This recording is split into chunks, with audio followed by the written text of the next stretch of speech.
Hamburg, den 14. Februar 1939. Heute beehrte unser geliebter Führer mit seiner Anwesenheit die Taufe des mächtigsten Staates. Das Schlachtschiff Bismarck wurde seinen Elementen von der Enkelin des eisernen Kanzlers übergeben. On February 14th, 1939, the massive hull of an unfinished German warship slid into the water at Hamburg. Mit jedem Feinde aufnehmen kann. For the Nazi Party, it was a day to celebrate the country's resurgent military power. A moment to be savored by the Führer himself.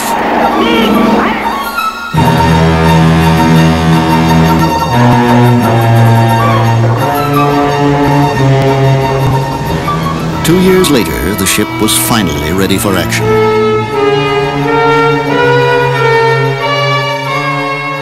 When she left port in the spring of 1941, she was widely regarded as the most elegant and the most dangerous battleship ever built.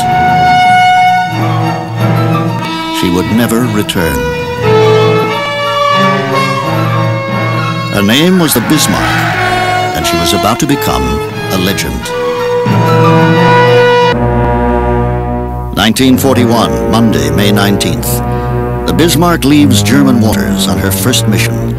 What her commanders hope will be a 3-month reign of terror on British shipping in the North Atlantic.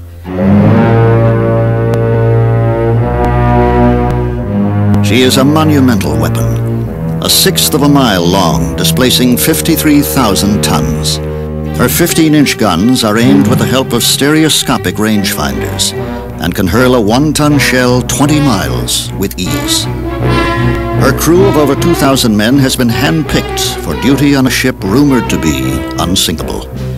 Many are 18 or 19 years old, about to see combat for the first time.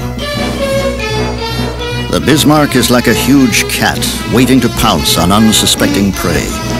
But first, she must prowl into enemy territory without being seen.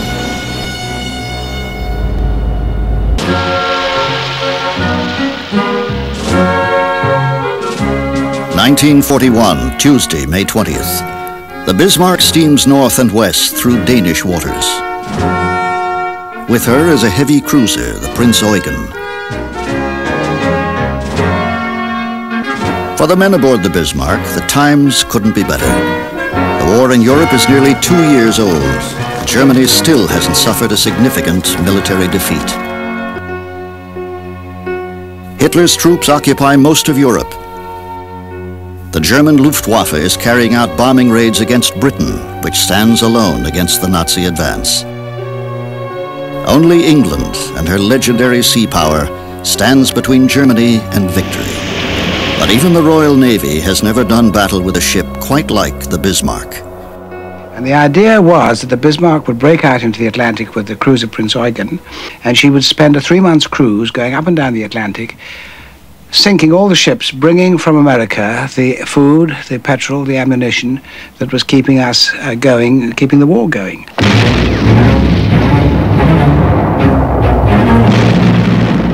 Although the United States won't enter the war for another 6 months, supply convoys from America are already being hit hard by the German Navy. If the Bismarck had got out onto the Atlantic sea routes, she could have done an enormous amount of damage. I think that if she had done that, she could have altered the course of the war. So it was very, very critical. She had to be sunk. But first, she has to be